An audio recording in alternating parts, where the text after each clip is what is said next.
Alright, magandang araw po sa atin lahat mga kababayan. At pag-uusapan po natin, nako po, itong bagsak na ekonomiya po natin at mismo World Bank na po yung nag-announce na kailangan ng gumawa ng aksyon ng gobyerno ni Bongbong Marcos para maibalik ang magandang ekonomiya po natin.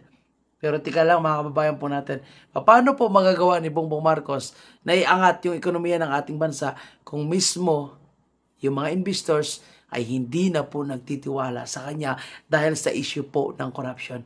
Dahil tandaan po natin, Christmas na. Mga kababayan, nasaan na po yung pinangako niya na mga malalaking isda? Puro sapsa pa rin. At yung pag-file ng kaso, pag-warat, kilala po natin kung sino po yung gusto nilang kasuhan at ipapakulong. Kaalyado din po nila. Mapupunta lang po ito sa Sarsuela. Ika nga, yung nangyayaring investigasyon na ito. Pero anyway, bago pa po tayo maglayo, kung kayo po ay nakapanood ng video ito, huwag kalimutan mag-like mga kababayan po natin. At usaping kabit, usaping kaso, ako po mga kababayan po natin, kinasuhan na rin po pala itong si Congressman Miao ng Dasmariñas Village. Naalala niyo po ba? Nung sumugod po yung mga ralista doon sa Dasmariñas Village, and hindi ko pa nakita yung update kung kasama po sa kinasuhan itong si Atty. Trixie Cross. Dahil unang lumabas ay kasuhan daw si Congressman Miao and Atty. Trixie Cross dahil sa mga rally na nangyari po doon sa Forbes Park and sa Dasmariñas Village. So pupuntahan natin mamaya at i-discuss natin yan. At syempre si Congressman Miao ay talagang magre-react yan. At nakita natin ngayon kung gaano po nila ginigipit yung mga lumalaban at nagsalita sa corruption. Of course, Senator Bato de la Rosa. Pakinggan din po natin mamaya ang paliwanag ng abogado po ni Senator Bato de la Rosa. Okay, puntahan muna natin itong balita pang-ekonomiya. Mga kabayan natin. Bagsak ang ekonomiya ng Pilipinas ngayong taon ayon sa pinakabagong ulat ng World Bank. Ito'y panawagan nito sa gobyerno bilisan na ang reforma at ayusin ang mga sistema para makabangon agad ang bansa sa epekto ng flood control scandal. Narito ang agenda report ni Paolo Barcelon. Hindi na lamang sa mga binabahang lugar at napipinsalang ari-arian ramdam ang epekto ng flood control scandal. Maging ang ekonomiya, damay na rin sa epekto ng kalkala ng katiwalian dahil Yun, di ba mga kabayan natin? Hindi lang po yung mga binabaha natin na mga lugar ang apektado po nitong nangyayaring flood control na hindi nga nila pinagawa bagkus ay kanilang pinagnanakaw. Ekonomiya po natin. Dahil nawala na po ng tiwala. Pati yung mga direct foreign investors, hindi lang po yan. Pati nga mismo, yung mga nagpapautang po sa atin. Yung JICA, nagdududa na. Yung South Korea, na binawi po yung pautang para sa infrastructure. And of course, yung France, mga kababayan, na nag-aalangan po sila mag-invest sa Pilipinas dahil sa putyang inang pagnanakaw ng gobyerno ni Marcos Jr. At sinasabi na siya po ang pinaka-mastermind. Kahit ako naman mga kababayan po natin, naniniwala siya yung pinaka-mastermind Kaya ginagawa niya po ng paraan ngayon. May mga bago po siyang priority bills. Gaya ng anti-dynasty, yung pagreforma sa party list. Alam mo, hindi po makakatulong yan para maibalik yung maganda ekonomiya ng ating bansa. At hindi rin po yan makakatulong para maibalik ang investors. Alam mo yung nakikita ko kung babalik lang yung investors, kung si BP Sara po ang magiging presidente pag Duterte. Dahil alam nila na talagang magkakaroon ng tunay na disiplina at pagbabago po sa ating bansa. Dahil alam nila, nung sila ay nag-i-invest sa Pilipinas, no? Alam nila kung gaano kadisiplina ang mga Pilipino, pati po yung mga magnanakaw na politiko. Di ba? Noong panahon ni Tatay Digong, pati na rin yung mga adik. Yung adik ngayon malala, lalo pang lumala dahil ang kanilang leader nasa Malacanang. Sa 5.1% ang economic growth ng bansa ngayong 2025 ayon sa tala ng World Bank. Malaki ang ibinaba nito mula sa 5.7% noong 2024. Ayon sa World Bank, isa ang nangyayaring flood control scandal serye sa governance concerns na kailangang tugunan agad ng gobyerno. Tapos yung mga putang ina mga kaliwa, mga kababayan po natin, di ba? Ang corruption, blood control, ang corruption na yan sa gobyerno ni Marcos Jr. Si VP Sara po, yung kanilang gustong pababain. So ang tanong natin sa mga makakaliwa na ito at nagsasabing hindi daw po sila NPA, hindi daw po sila konektado sa NPA. Sino yung nagpipinance at nagbabayad sa kanila para atakihin yung ating Vice Presidente? Ganon din po yung mga dilawan, yung mga kakampwit, yung mga paring bayaran, yung paring adik. Diyan, nanggigigil ako sa paring adik na yan. Mamaya pupuntahan natin. Imagine mo, nagbukas po sila ng museum, yung mga biktima daw po ng HK. Bakit hindi sila nagbukas ng museum ng mga biktima ng mga adik? Yun ay legit. Bakit? Yun po yung mga biktima ng mga adik, mga drogista, yung mga ordinaryong Pilipino na nagtatrabaho lang ng tama. Anyway, usaping corruption, no? Baka malayo po tayo, balikan natin. Para maagapan ang pagsadsad ng ekonomiya ng bansa. It really is critical that the Philippines doubles down on reforms. And in particular, we highlight three aspects in the first two parts of the report. The need to accelerate governance and institutional reforms to restore confidence. Second, to continue with fiscal reforms to ensure that fiscal consolidation is achieved without sacrificing long-term growth. Nakapagtala din ng World Bank ng pagbaba ng foreign direct investments at gasto sa public infrastructure. Bumaba rin daw ang mga turistang pumunta sa Pilipinas mula South Korea, na isa sa top tourist markets ng bansa. Para sa World Bank, magandang oportunidad ang flood control scandal para maisaayos ng bansa ang mga sistema nito sa gobyerno. Imagine nyo po mga kababayan na World Bank na mismo yan na nagsasabi na sobrang talamak ang korupsyon sa ating bansa. Bong! Kaya po ba? Nakita nyo po yung resulta ng ng pagnanakaw po sa flood control. Mas makapalpas, mas matibay pa yung pagmumukha mo sa pinagawa yung flood control na yan. Tapos isisi nyo sa mga Duterte. Diba? Ang target nyo ngayon si Congressman Pulong. Mga hayop. There could be an opportunity in this, in the sense that if the government, if Philippines can actually take the opportunity to increase transparency, increase its institutional capacity, and modernize its system, including its budget execution system, that could actually support longer-term growth and can increase investment confidence. Sinigundahan ni RCBC Chief Economist Michael Ricafort ang naging findings ng World Bank. Bukod sa flood control scandal, may ilang factors ding nakita ang mga ekonomista sa pagbaba ng ekonomiya, tulad ng POGO exit noong 2024, trade war ng Trump administration, at epekto ng mga bagyo at pagbaha. Sa kabila nito, may nakita ring economic gains ang World Bank, tulad ng pagbaba ng inflation ngayong taon sa 1.8% average mula sa higit 3% noong 2024 at ang patuloy na paglakas ng job market ng bansa. Ayon kay PCCI Vice President for Trade Brian Ang, panahon na para ituon ang lakas ng bansa sa paggastos ng mga makabuluhang infrastructure project. Yung problema nga sila pa rin yung magnanakaw dyan . Ano ba yung tinaas nila ng budget ngayon, Department of Education? Doon na naman sila magtaga. Libro, building, doon na naman sila magtataga, mga kabayan po natin. Kasi nga, sila pa rin Yung taong magnanakaw, sila pa rin yung nagpapatakbo ng ating bansa . So, ano aasahan po natin? May aasahan po ba tayong pagbabago? Gagawa lang po yan sila ng panibagong drama na kunwari, ito may nagbago, ito may nagbago. Pero at the end of the day, sila pa rin yan Si mga investors, wala pa rin tiwala. Kasi si Marcos pa rin yan, magnanakaw pa rin yan. So, kailangan talaga is total reform sa ating gobyerno. So, kung gusto rin Bongbong Marcos bumalik yung ating ekonomiya, kung gusto niya na makabangon po ang ating bansa, talagang bumaba na siya sa pwesto. At ibigay yan kay BP Sara yung pagiging presidente para bumalik yung tiwala ng mga foreign investors sa ating bansa. Foreign investors ang kailangan natin, para bumalik ang ekonomiya. Turista ang kailangan po natin at dapat balance na foreign policy na walang kinakampihan na kahit anong bansa at lalong wala dapat yung banta ng gera sa ating bansa. Yan, nakikitang factor po ng ating mga kababayan, hindi lang ating mga kababayang OFW, ng mga investors.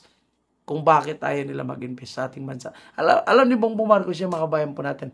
Pero yun nga, ayaw nila kasi makapal yung kanilang pagmumukha. Okay, punta tayo dito sa ating isang topic mga kababayan po natin. Konektadong Pinoy. So, bagong batas po ito. Sabi ni Claire Castro na parang nalilito ako eh. siya nga rin, hindi niya naintindihan na kanyang pinagsabi niya dito, sa Konektadong Pinoy, walang iwanan, walang konektado. Lahat ay konektado at mas mabilis ang serbisyo. Hindi maintindihan to yan. Sabi niya dito, walang konektado. Lahat ay konektado. Ano yun? Bakit walang konektado at lahat konektado? Putsang gala mga kababayan po natin. No? Obvious na itong si Claire Castro ay stress na po sa ginagawa ng kanyang among si Bongbong Marcos. Nabangag daw, sabi ni Amy. Di ba? O pakinggan natin ang kanyang sinasabi. Sa Konektadong Pinoy, walang iwanan. Walang konektado, lahat ay konektado at mas mabilis ang serbisyo. Narinig niyo po yun ha. Ulitin ko pa, baka mamaya sabihin nyo na niloloko kayo. Ulitin natin. Balik natin. Okay. Sa Konektadong Pinoy, walang iwanan. Walang konektado, lahat ay konektado at mas mabilis ang serbisyo. Ano daw yun, mga kababayan po natin? Walang konektado, lahat konektado. Ano ka ba, Auntie Claire, no? Hindi ka lang talaga nababangag. stress na po si Claire Castro. At pati po yung kanyang ginagawang script at pagbabasa, ihalos hindi niya na po maintindihan, mga kababayan po natin. Hanggang kailan kaya makakayanan ni Claire Castro yung pagdidepend sa kanyang amo na walang kwenta, walang bayag, walang pakialam sa mga mahihirap, nandidiri sa mga mahihirap, walang pusong mahihirap, kundi meron po silang pusong magnanakaw. Grabe ito si Claire Castro, mga kababayan po natin. Okay, puntahan naman natin mga kababayan na meron kasi ilan tayong mga nagpapakilalang Duterte supporters na sinasabi po nila na sila daw po is Duterte supporters pero hindi nila sinusuportahan itong sinusulong po ng mga Duterte supporters na signature campaign, itong Tay Kami Naman signature campaign, at tinatawag nilang scam ito. Alam niyo mga kababayan po natin, no? Matatawag nilang scam ito kung si BP Sara na mismo magsasabi na scam ito at hindi dapat pumirma yung mga sumusuporta sa Duterte. Pero tingnan niyo ito. Sino yan? Si BP Sara mismo ang pumirma. Diba? Sa signature campaign. So, paano nila masasabi, mga kababayan, na fake ang signature campaign? Grabe ba siya mong pagkatao dito? BP Sara yan, mga kababayan. So, syempre, marami po yung pumirma, ha? Hindi lang po si BP Sara. Pati po yung mga ginaganap ngayon ng mga rally and meeting po ng mga Duterte supporters. Nandun na po yung mga form. At sa iba't ibang parte po ng Pilipinas, may ginaganap na karavan. No, mobile caravan. Pwede nyo pong ipara yan. Pwede nyo parahin. Kami rin po, mayroon tayong mobile caravan dito po sa Bataan. And bukas, sa makakapanood ng video ito sa oras na ito, mga kababayan po natin, bukas sa dinalupihan po tayo alas 10 ng umaga. So alas 10 hanggang alas 12 ata tayo dyan. And then, babiyahe tayo papuntang Zambales. Kung kayo po ay isa sa aming matadaanan, makikita nyo po yung karaban po natin, pwede nyo po kaming parahin at pwede po kayong sabihin nyo na kayo po ay pipirma. Okay, mga kababayan po natin, sino ba yung tinutukoy natin na nagpapakilalang Duterte supporters? Pero, natutuwa po mga kababayan po natin sa nangyaring pagharang po sa atin ng ilan po ng mga taga-Bataan at inutusan lang daw po sila na tayo po ay harangan. So kung ikaw po ay Duterte supporters at alam mo na yung sinusulong po natin na pagpapapirma is para po sa kabutihan ni Tatay Digong, bakit nyo po ito kukontrahin? At bakit pa kayo natutuwa? O kagaya nito ng isang babae, hindi ko ito kilala eh. Sabi niya, hinadlangan ng mga DDS Bataan ang signature campaign ng mga kaliwa. Hello? Signature campaign ng mga kaliwa is for Tatay Digong eh. Yung mga makakaliwa pa ngayon nagpapakulong kay Tatay Digong, nagpadala sa dahig. Sila po yung walang tigil at galit na magkakaroon po ng interim release si President Duterte. So, paano niya nasasabi na yung naghaharang ay mga DDS? Bukya po sa dyan, mga kabayan po natin. Kung mayroong mang nagpaperma, mga kaalyado lang nila yon. Mga DDS, Bataan, thank you. Sinasabi niya ng mga congressman, gobernador na ito, mayor na ito. Hindi po DDS yan. Yan po is mga BBM. At yan po ang isa sa mga sinasabing nagpaharang daw po sa karaban po natin doon sa Mariveles. Pro BBM yan. Simula pa nung hakbang ng Maisog, sila hindi nagbibigay ng permit. Simula pa nung panahon ng pangangampanya, sila hindi nagbibigay ng permit para pangangampanya po rito. Hindi nagkaroon ng grand rally dito sa sa Bataan dahil hindi po sila papayag. Nagkaroon lang po dito is karaban. Pero yung karaban na yon, kulang pa ngayon kasi nga maraming ang humaharang. So kung ito po ay DDS po yung mga ito, bakit galit po sila sa signature campaign? At hindi mo dapat questionin ang signature campaign mga kababayan po natin Dahil mismo mga kilalang personalidad na po, yung mismo nagpapaperma, mga kababayan po natin ito. Sino ba ito nagpapaperma? Sino ba yung pumirma na ito? Si Atty. Topacio ito, mga kababayan po natin. Ayan. So palagay nyo kung yung pagpapaperma ay scam, mga makakaliwa. Atty. Topacio, Mike Defensor, at marami pang personalidad. Nasa headquarters mismo ng PDP, nandun yung papel para lahat na magbibisita. Ang gusto pumirma, na malapit doon, pumunta na sila sa opisina ng PDP, pwede po sila pumirma para po sa gaganapin na petition sa Supreme Court. Mga kababayan po natin. At si BP Sara na po. So, walang duda kung sino yung mga taong humaharang na yan. So kung kayo po ay naniniwala pa po sa mga tao na yan na humaharang sa signature campaign para po sa agarang pagpapauwi ni President Duterte, bahala na kayo dyan mag-isip, mga kababayan natin. Okay? So puntahan natin itong pagiging reporter naman ni Bongbong Marcos. Alam mo itong si Bongbong Marcos, mga kababayan po natin, nakakatuwa na. Siya ay presidente pero ang ginagawa niya po parang reporter, parang naging spokesperson na rin. So dapat tinanggal niya na lang pala itong si Claire Castro. Kasi siya na po nagre-report ngayon patungkol sa pagkansela ng pasaporte nitong si Saldico. Wow! At ngayon, pa nila naisip na ikanselahin yung passport ni Saldico. Pagkakalam ko, si Saldico may passport na po ng ibang bansa. So, parang useless lang. Alam mo, si Saldico, sabi nga ni Saldico, gusto niyang umuwi noon pa. Pero hindi po siya pinapauwi ni Bangag. O ngayon gusto nilang pauwiin kasi kinanta po sila lahat. Pakinggan nyo to. Bahala na kanya kung nainis kayo. Magandang araw po sa inyong lahat. Ito ay isa pang report na report yan, ibibigay boss? tungkol sa mga investigasyon at kaso sa mga questionable flood control project na ating nakita. Maibabalita ko po sa inyo na ang passport po ni Saldico ay kanselado na. Wow, kanselado ng passport ni Saldico. Sabi ni Saldico, tangina niya, may sarili na akong passport. At in-instructionan ko na ang Department of Foreign Affairs, pati ang PNP, na makipag-ugnayan sa ating mga embassy sa iba't ibang bansa para po ng proseso at yung ating... Alam mo, ngayon lang po tayo nakita ng presidente na siya na po yung nagre-report ng mga ganito. Alam mo nyo kung bakit niya ginagawa ito?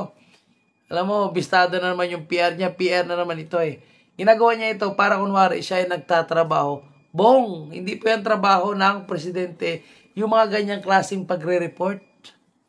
Trabaho po yan ng PCO, spokesperson mo, na magbibigay ng update. Kaya nga may PCO kaya may spokesperson kayo.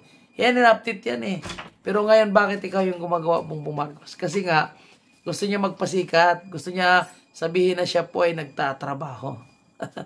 Nakakatawa po ito si Bongbong Marcos. Anyway, alam naman po natin mga kabayan na wala naman po naniniwala sa taong ito. Kasi hindi naman po kapanipaniwala yung pagmumukha niya. Lalong-lalo na sa pag-report ng mga ganitong klaseng report, mga kababayan po natin. No? puntahan naman po natin mga kababayan po natin itong patungkol sa pagsusurrender ni Senator Bato de la Rosa. Siyempre, mainit na issue ngayon, bakit daw nagtatago Senator Bato de la Rosa? Again, mga kababayan po natin, sabi nga ng kanyang abogado, hindi po siya nagtatago. Ito po ay sinisigurado niya lang na siya po ay hindi po isusurrender ng ating gobyerno. Totoo naman yung mga kababayan po natin. Kasi mahirap po magtiwala ngayon sa gobyerno ni Bongbong Marcos. Pero ang payo ni Senator Robin Padilla, huwag mag-surrender itong si Senator Bato de la Rosa sa tayuhang bansa. Kasi alam naman po natin nakikipagsabuhatan ng gobyerno ni Marcos Jr. sa mga dayuhan para ipaaresto yung hindi niya po kaalyado. At may mga sinasabi pa itong si Trililing, buwang-buwang na si Trililing na yan, na ang susunod daw po ay ilang kaalyado pa ng ating dating presidente. So yun pa daw po yung kanyang mga isusunod daw sa ICC. Okay, so stipot ka lang dyan, Senator Bato, kung nasaan ka man. Ito po mga kababayan po natin panoorin din natin yung paliwanag ni Attorney Torion. Kasi ito, okay? Click natin to. Ayan. Well, yung ministerial functions naman nandyan yung mga staff niya. He can perform through his staff. But as to his personal presence, I hope that the Filipino public will understand that what is at stake here is his personal safety already. Hindi naman po pwede na may warrant of arrest siya. Hindi pa klaro kung anong procedure na gagamitin ng Philippine government kung paparehasin ba siya ni Tatay. Oh, yun. Yun nga po mga kababayan po natin. At majority ng mga Pilipino, lalo na napakarami, ilang milyon yung bumoto kay Senator Bato de la Rosa, naintindihan po nila yung sitwasyon po ni Senator Bato de la Rosa. And yan nga, ministerial duty pumapunction. So pagpapail ng batas, nagpapunction po. Wala lang po yung presensya ni Senator Bato de la Rosa, pero tuloy-tuloy po yung pagpunction. Parang si Dilima na kulong, si Trillanes na kulong. Di ba? Pero tuloy yung pagpunction, tuloy yung pasahod. Kasi nga, nandiyan naman, tatrabaho naman yung kanyang mga staff. Kumbaga, aktibo naman yung kanyang opisina. So, Senator Bato de la Rosa, mahirap kasi magsuko. Mahirap sumuko ngayon, lalo na iba po yung gobyernong ito. Kaya sa akin tama lang na huwag talaga mag-surrender itong si Senator Bato de la Rosa sa mga dayuhan. Kay Digong na parang manok lang kukunin, hindi na idaan sa korte at idiretso na doon sa Hague, Netherlands, doon naman sa ICC, hindi na niya pwede i-question yung as to how the jurisdiction over the person is acquired. Kaya nga, it has to be clarified as to what would be the proper procedure that is to be undertaken by the Philippine government in order to effective surrender. Wala tayong batas, wala tayong constitutional amendment, maski IRR man lang. So dapat, laruin ito ng gobyerno and then, he will appear. So, sir, to clarify, hindi po siya makakadala sa background? That I cannot answer with certainty. That has to be answered by him, even if I am his lawyer. Okay? Salamat po. Salamat sa picture. Okay, salamat. Well, So, salamat Attorney Torion sa iyong pagpapaliwanag. And again, stipot ka lang dyan, Senator Bato de la Rosa, kung nasaan ka man. Kasi nga, napakahirap po yung gobyerno na ito ni Bongbong Marcos. Kaya mag-ingat po kayo. And ako naniniwala naman na malulusutan naman ito. Malalagpasan kumbaga ni Senator Bato de la Rosa ang mga nangyayaring ito, mga kababayan po natin. At ang nangyayari sa atin, alam naman po natin, mga kababayan po natin, dahil lang po ito sa issue ng politika. Dahil hindi nga nila kaya talaga ang lakas ng mga Duterte. So, yan po yung paraan nila kasi gusto nila matanggal lahat ng mga bumoto sa anti-impeachment, against sa impeachment para ma-impeach sila si Vice President Sara. Pero yung taong bayan, nanggigigil na po yun. So, tingnan natin. Kasi, tingnan mo kung paano po bumaliktad sa kanila yung mga pangyayari. Alam mo, hindi ko lubos maisip na si Martin Romualdez ay aalis bilang House Speaker dahil sa lakas ng kanyang kapangyarihan. Pero tingnan mo ngayon, umalis siya. Although nandiyan pa yung power niya, okay, pero at least natanggal siya. Diba? Saldico, akalain ba natin na amin Saldico at babaliktad? Hindi rin po natin iniisip yan. Akalain ba natin na mabubulgar na mayroon palang allocable project fund itong si Sandro Marcos na nagkakahalaga ng 15 billion and si Martin Romualdez. Yung bilyong-bilyong insertion ni ni Sandro Marcos. Inakala ba natin, iniisip natin? Hindi natin iniisip yan. Pero lahat po yun ay nangyari, mga kababayan po natin, with divine intervention. Ito yung sinasabi ni Senator Bato de la Rosa. Yung pakikipagdebate doon sa impeachment issue ni Vice President Sara. Napaliwanag niya, nasagot niya, with divine intervention nga. Sabi niya, sinapian po siya ng mga espiritu na mga mabubuti. Kaya niya nasagot, mga kababayan po natin. Estipot ka lang dyan, Senator Bato de la Rosa. Mag-ihaw-ihaw, magbabarbecue ka lang dyan. No? Sa iyong lugar kung nasaan ka man. Keep safe lang po. Mahirap mag-surrender sa mga dayuhan. Kaya nang sinasabi po ni Attorney Torion, hindi mo na po maki-question pag nandun ka na sa ICC. Na parang manok lang na dinampot kagaya ng ginawa nila kay Tatay Digong.